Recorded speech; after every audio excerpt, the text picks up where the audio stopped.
the first sentence that we have here, somebody already gave the answer, but quickly, just for us to understand how we approach this, right? Don't waste a lot of time on one particular blank. If you're not able to figure out the answer, move to the next blank, right? This might have been because, again, occasionally, traditionally, genuinely, previously, commonly, everything might fit for the first blank. No Indian captain has been a hero to his vice captain, and dash 2 power centers in the team have dash problems. So one way for you to go through it, you can attack any particular blank, right? It's up to you. But the easy and quick way to do this is, of course, in this particular context, we're just going to apply collocations, right? Associated words. So let's go from blank 3 onwards. So if I say team have get by problems, incorrect. So you can quickly eliminate option 5. Have sacred problems doesn't make sense, right? Have made problems. Usually the collocation is you either create problems or you cause problem, right? So you can, even if you're confused, look at the second blank. It says many times. And then it says genuinely. So if you have to choose between 1 and 2, right? The right collocation would be caused problems. So here we're just going with collocations alone. You can create problems. That's definitely another collocation as well. But if you look at the second option, abstain, doesn't make sense, right? Abstain is to refrain from something, to avoid. Not the right word in the context. So obviously, it cannot be option 1, it has to be option 2. This might have been because, again, traditionally, no Indian captain has been a hero to his vice captain, and sometimes 2 power centers in the team have caused problems. So they're talking about a tried and tested theory, probably, right? Sometimes they probably observed this as something that they witnessed, as a scene. This is what has happened. After the dash of the Jallikattu protest, which I sometimes think might well just have been years of pent-up dash, getting an airing, they are now dash for a chief minister, right? So again, 5 options for us. So those of you who took the daily test already know the answer, but those of you who didn't take the test, right? For you guys, again, quickly, you can narrow down on any particular blank. So we're talking about, see, if you look at pay attention to adjectives. Pent up, which means something that has been, over the years, right? Or over a period of time. So pent up, right? I need a negative word here. After the dash, again, I need a noun form. After the what? Paying attention to the definite article, right? So there are lots of ways in which you can look at this.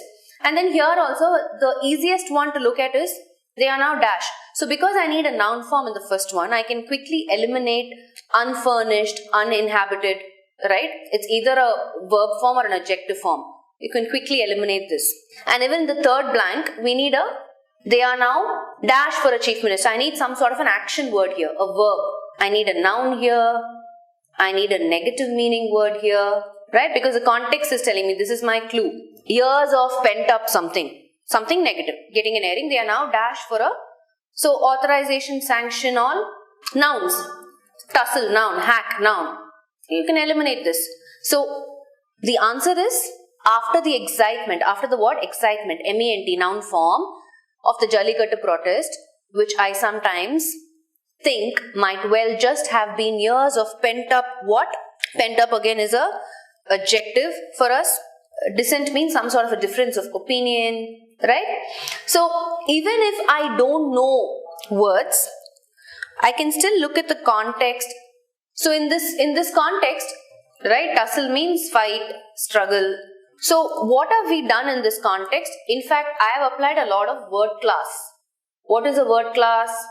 Understanding if the context needs a noun form or an adjective form or a verb form, right? That's what I've done here. So I've looked at using this concept of word class, I've eliminated wrong answer options. See, for example, I don't need an adjective or a verb form in the first blank. I don't need a noun form in the last blank. So things like that, it has helped me eliminate wrong answer options. Are you following? So in this particular context, I have used word class. Pent up means some sort of an aggravation that has built up, right? Pent up anger, that's the easiest or very common collocation, I would say. Pent up anger, something that has built up in you over the years. right? Which you haven't had an opportunity to release that anger, right? It's all in there. You're holding back. That's what pent up means. So the very famous collocation is pent up anger, which means something that you're holding it back, right? In this context, let me explain it that way. Anger that is held back. You have not. So let's say you have a problem with your friend, okay? This person has been really annoying you for a long time, but you haven't been able to express that to this person. So every time this person makes the same mistake, it's all there. One of your clue words is, they are now dash for a chief minister. Either looking for one or searching for one or really desperate in need of one.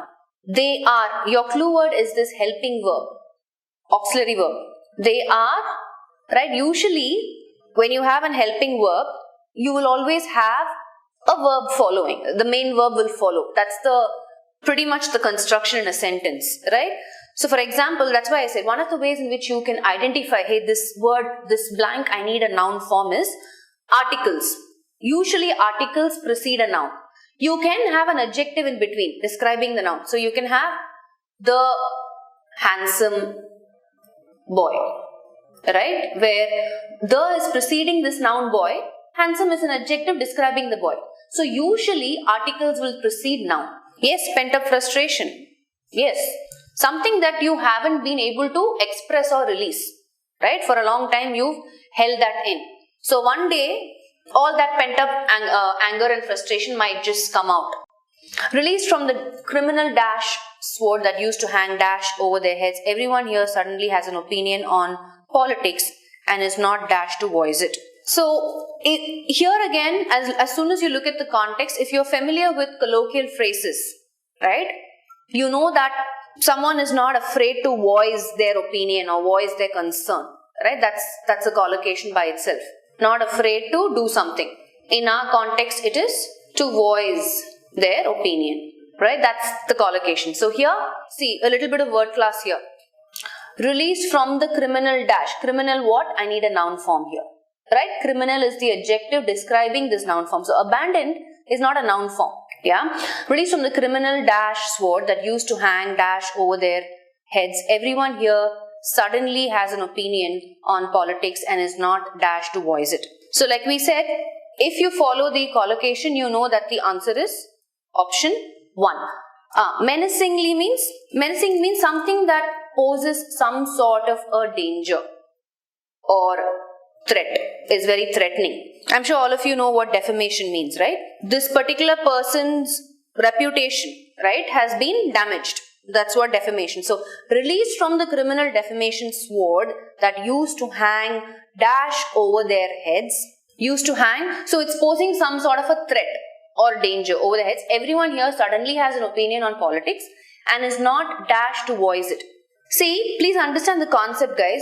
The second half of the context, everyone here suddenly has an opinion on politics, which means when you have an opinion, you want to express it, right? And is not. So that's another clue word for you. And is not dashed to voice it. How can it be confront? If I'm confronting somebody means I'm almost putting up a fight with them. I want to confront someone means I want to go head on head.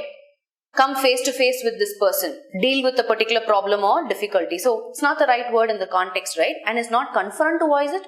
Incorrect. Illogical. Right? The idea is for you to understand what the context is saying. Everyone here has an opinion on this particular subject, politics, and is not afraid to voice it. So released from the criminal defamation sword that used to hang menacingly over their heads. If you look at all the other options, this word here, right, the action word is to hang. To what extent or how? How is it hanging, right? Answering the question how is usually the adverb form. And if you look at all the other options, you don't have a adverb form. It is not telling you the extent of what or how this word is hanging. That's also one of the ways to look at it, right? Again, applying word class. You can be afraid of something. You can also be afraid to do something, right? Both are collocations. So in our context, it's the second one, afraid to voice it, right? So please understand, one word can have many collocations, right? Afraid of is a collocation. Afraid to do something is also another collocation. So released from the criminal defamation sword that used to hang menacingly over their heads, here I need a adverb form telling me how is it hanging. Everyone here suddenly has an opinion on politics and is not afraid to voice it. Everyone. Indefinite pronoun. Indefinite pronoun always takes up a singular verb. Right? If you notice, it says has. It doesn't say have.